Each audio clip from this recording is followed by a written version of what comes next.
Drive at 5 with Mac and Gaydos, delivered with limited commercial interruption by Parker & Sons, Arizona's expert on heating, cooling, and plumbing. It's Mac and Gaydos on News Talk 92.3 KTAR. All right, coming up at 6 o'clock, we will kick off the weekend the right way. That's in about an hour. But for right now, as we mentioned earlier, John McCain, the senator from Arizona, is sitting right here in studio on News Talk 92.3 KTAR. Senator, it is an honor. Thank you, sir, for coming in today. And speaking with us, we have a bunch of questions. Gaydos and I were going over and over copious amounts of notes. He is going to only ask you. You're doing your homework for a change. Oh, absolutely. Absolutely. Instead of just winging it like you usually. We like to wing it. He's listening to the show. There's no question. Like we usually do. Now, before we get to all the good stuff. I have stuff, serious questions. Yeah. Gaydos does not. I have serious questions, and I don't believe that. He's definitely listened to the show. Right.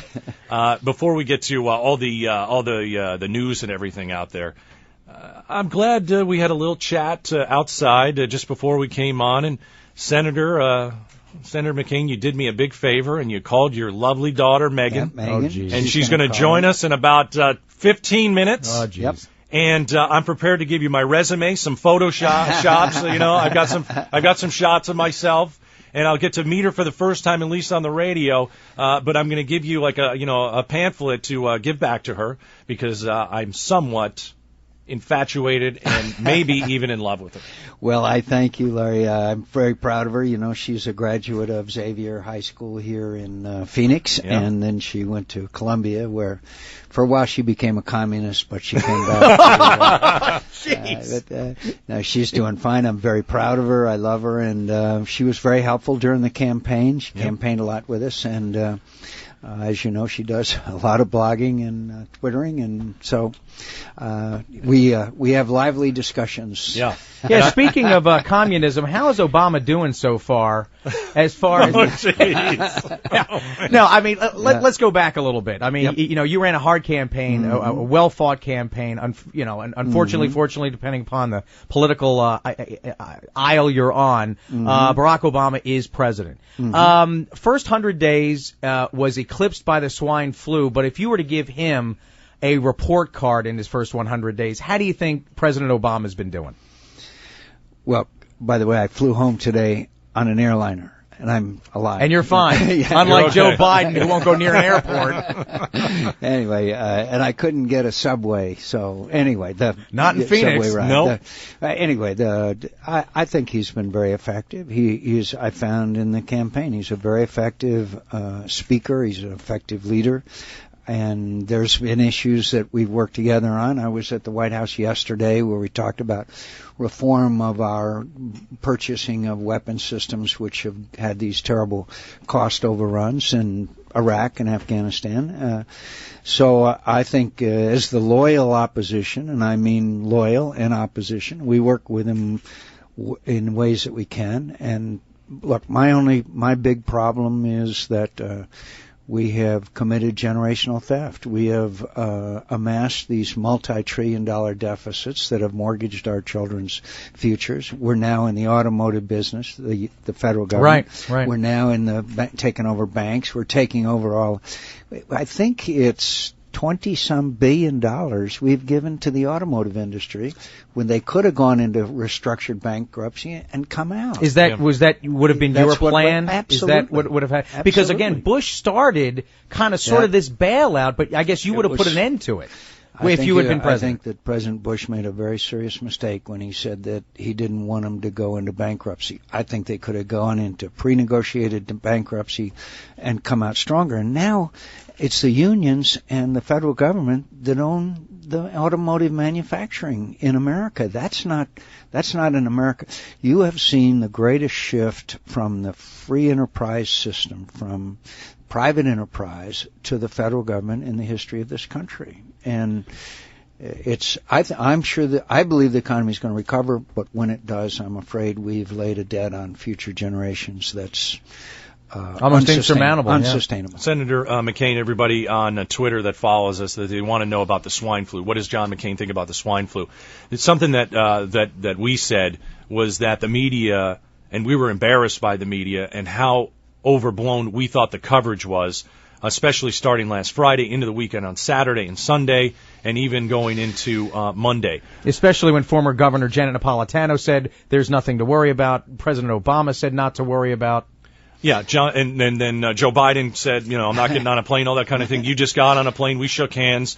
I heard what do you think? Speaker of the House also told her kids not to go out. Is that right? Yeah, something like that. So what do you think about this swine flu? How has the administration handled the problem? And then we're going to talk a little bit about how we've handled the problem locally here in Arizona, but first, nationally. First of all, I think we should all wash our hands. We should, if anyone we know or anyone in our family has a fever, get to the doctor right away. I think it has a potential. Obviously, when you have this kind of strain of flu, which is so virulent that we don't know how, it would take us, I think, in testimony, they said it would be September before we could develop a vaccine for it. So we need to take precautions. But at the same time, for us to panic and shut down America, in my view, would be a serious mistake. Have we done that? No, we haven't done that. The airplane I was on from Washington, D.C. to Phoenix was full. The airport was full at Sky Harbor when I was anybody when I wearing landed. masks? I didn't see anybody, but if it makes you feel better to wear a mask, wear a mask. Especially if you have a cold, go ahead and wear one. If you don't want to go out, then don't go out. But I think that we ought to, as much as possible, continue our daily lives, taking the precautions that we need to. And by the way, the Center for Disease Control, I trust.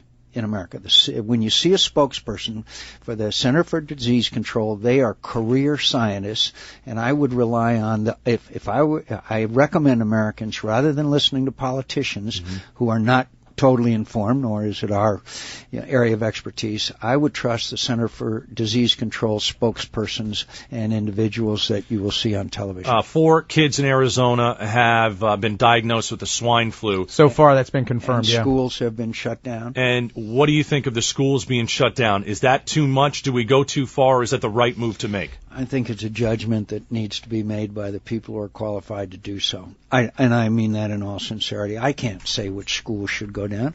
I think we should and do have options that if this thing spirals out of control, for quarantines, for closing the borders, for doing all kinds of things that may be necessary to contain it. But look, these are the best and smartest people in America on the that work for the Center for Disease Control. They spend their whole lives on it. And I take a lot of my cues from what they have to say. We're with Senator John McCain on News Talk 92.3 KTAR. I don't know whether it came as a big shock to you, but we were shocked. Arlen Specter changes his affiliation after years of being in the Republican Party. This is a guy who was all over Jim Jeffords criticizing him 2001, when he became an independent. Yeah. He didn't cross the party line. I mean, this is about power. This is about keeping his job. It's not about ideology, right? It's all about keeping his job. It was all about the fact that he believed, and I think he was right, he couldn't get reelected as a Republican. There's a guy by the name of David Broder that I know you all know of. He's been around a long time. He's the most respected columnist probably in Washington. He's generally centrist. He wrote a column for the Washington Post, was syndicated nationwide, called Specter the Defector. I think that. So are you angry? Are you personally angry? Yeah, are you offended when he does something like that? Look, there are people that are in Washington to get reelected. There's people who are there to serve the country. I think after a while, the American people figure out the difference. And would you be in favor of term limits to kind of stop this? Well, if I need to retain my power, like Joe Lieberman or Arlen Specter, I got to change parties. I think that we should, as long as we can have a level playing field, we should rely on the good judgment of the American people. Let me just give you a small example. Senator Dick Lugar of Indiana. Respected, highly regarded, one of the most knowledgeable people on foreign policy and national security. He's been there a long time. I'm glad he's there to lend that knowledge and expertise. There's others who will remain unnamed here that I would certainly like to apply that. All right, so term limits too. So it's time to break. Can we call your daughter and put her on the air next? Yeah, sure. All right, we're going to break and put Meghan McCain. I'm very nervous. You don't even right remember now. her name. Her name is Meghan McCain. I'm starting to sweat into my eyes. Meghan McCain is going to join us live next. Mac and Gaydos on News Talk 92.3 KTAR. Where the Valley stays in touch. You're driving home with Mac and Gaydos on News Talk 92.3 KTAR. All right, if you're a rewards member, you're getting a lot of free stuff, which is great. Become a rewards member at rewards.ktar.com. We're in studio live with Senator John McCain, asking him all kinds of questions. A lot going on in the world. Obviously, swine flu. Obviously, Arlen Specter, switching parties. But all right, let's get to this. Okay, so don't embarrass me, Senator. I'm not going to embarrass anybody. Good. Joining us on the phone live is Meghan McCain. Meghan, your father's here. My name is Gaydos, and my partner Mac. How are you today? Hi, Dad. Hi, Megan. How are you? We're here at KTAR. This is just down the street from your old high school. I know exactly where it is. I'm glad I'm not in studio with you guys. And Larry Gaydos has a crush on you. Yes, Megan, I've had a crush on you for quite a while. So I've got some. This is turning into. Oh my God! I know. Okay. Seriously, I'm probably the most eligible bachelor in the Phoenix area. Don't embarrass me. I'm not going to embarrass you, Megan. We read an article about how you couldn't find a good man. Well, you have my father in the studio with you. My father is very protective of me. I know. I got to give it up to you. You have like guts sitting in here talking about having a crush on me in front of my. I think it's a chemical. I think it's a chemical imbalance. Really, it's not fortitude. It's just chemically he's imbalanced. Megan, really. when your father showed up, I went right up to him and I said hello to him again, and I said, "Let's call your daughter." So I want Megan on the air. I would like to make a good first impression. What I'm going to do, Megan, is I've got somewhat of a portfolio about myself. I've written an essay on what you could expect if we do go out on a date, if it's okay for your father, and I've got a picture in there. Am I a good-looking guy, Senator? Yeah.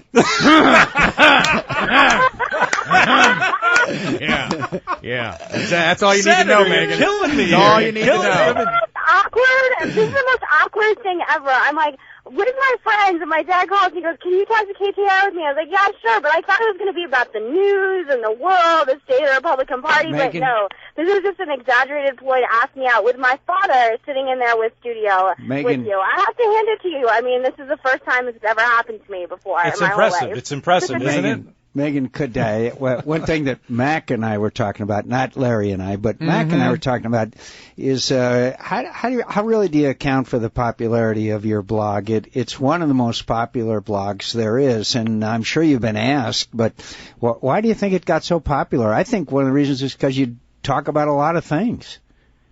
Yeah, I also think, I have to give it up to you too, Dad, though, but on our campaign it was very open. It was a very open environment, and neither of my parents, there's trust between me and my parents, and they knew whatever pictures we were taking, whatever we were doing, we were obviously going to respect the boundaries. And, I think it's just having that kind of trust between the campaign and between my parents, but it was a special time, and, I just think it's a special campaign, and I think people are just really curious about presidential campaigns in general, and, the Obama campaign was so secretive in so many ways, but our campaign was very open, and I just think that we just won 2 big awards for it, and it's one of the biggest accomplishments of my life, and I just love it, and I'm still so proud of it. Yeah, but Megan, you've really elevated yourself, or the media's elevated you, just from, hey, John McCain's daughter to somebody who really, for all intents and purposes, you're getting a lot more coverage for the GOP than elected political heroes like your dad. I mean, how do you account for that? Well, I think that just my age and my experiences, I think I'm speaking out for a lot of young people that don't feel spoken for. But like I said, if I didn't have the kind of relationship with my parents and the kind of freedom that I have with my dad and my mom and the kind of support they give me, there's no way I could do it. So I just am having a great time, and the Daily Beast has been really amazing, and I'm flattered. So many people care. I get stopped all the time now with people just saying, "Thank you for speaking out for young Republicans," because I don't think that, the 20-something Republican is a very represented demographic. No, Megan, I think that's go ahead. important that you said that, because I think what you do is you connect with young people on Twitter. You are young. You do have new ideas. You wrote a blog the other day about how the Republican Party should or could be saved right. by the gay community. And I thought that was very interesting. And Senator, is that do you agree with your daughter on that issue, or we have a difference of opinion, but it makes for a very interesting conversation. But also, Megan, and can I just say that there's always been an open dialogue in our house. My parents never said, Megan, you have to think this way, you have to do this. But my father always inspired me to become a Republican. And the 2 years I spent on the campaign, I really, really decided that these values are the values, the core values of the Republican Party is what I believe in. And I just want everyone to have the ability to be inspired in the same way that my father and his campaign inspired me. Megan, for the benefit of our listeners, what were the 2 awards you got? One is the Golden Dot Award, and the other one, I can't remember right now. My web designer, Rob, is actually accepting it for us. But we won Best Blog, Best Political Blog, which is a really big deal, and I was really, really flattered and excited. Now I have a little award I can put in my room.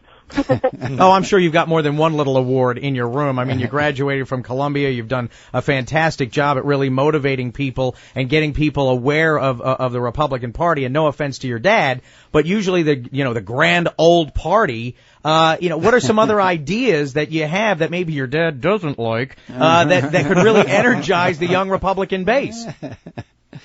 My dad and I do have a lot of I think people really need to know that my dad and I really, really have a lot of similar ideas about the world and the party. Yes, we differ, but we're 50-something years apart in age. But there's the respect there, and I just think that, for me, I just wish that moderates like myself, more moderate Republicans and more socially liberal Republicans, weren't looked at as, get rid of the dirty moderates, get rid of them. We need to be an inclusive party. We need to be an umbrella party. We need to inspire 20-somethings, which is something the Obama campaign did very well. And it's not that I think that our message is neither good nor bad. I just think that the Democrats package their message better. And I think if we be able to communicate with my generation, the Republican Party can really rebuild itself. Megan, when you come to Phoenix next, will you come in studio with Mac and Gaydos? Yes, of course. You promise? I promise. Let me just quickly. Yeah. Let me duck while John McCain takes a swing at Gaydos. Hey, listen, I got a promise, so I just wanted to make sure. Let me just say, I share Megan's concern about our Republican Party because we lost a couple of elections. I think we go back to old principles, and that's less government, lower taxes, national security, etc. But we have to also have a new set of ideas and policies to implement and bring our principles into the 21st century, and obviously communicating by Twitter, by Internet, by all the things that, frankly, the Obama campaign did a very good job at. And so that's why we need lots of young people involved. If you're young, give us a call. Megan, thanks for joining us. We'll see you here in studio. My people will talk to your people. Thank you so much. I love you, Dad. Have fun. Thank you, honey. Okay, bye-bye. Senator, it's great to see you again here at KTAR. Don't be a stranger. Hopefully we can get you back. It's nice to have you on the show again. Senator John McCain on News Talk 92.3 KTAR.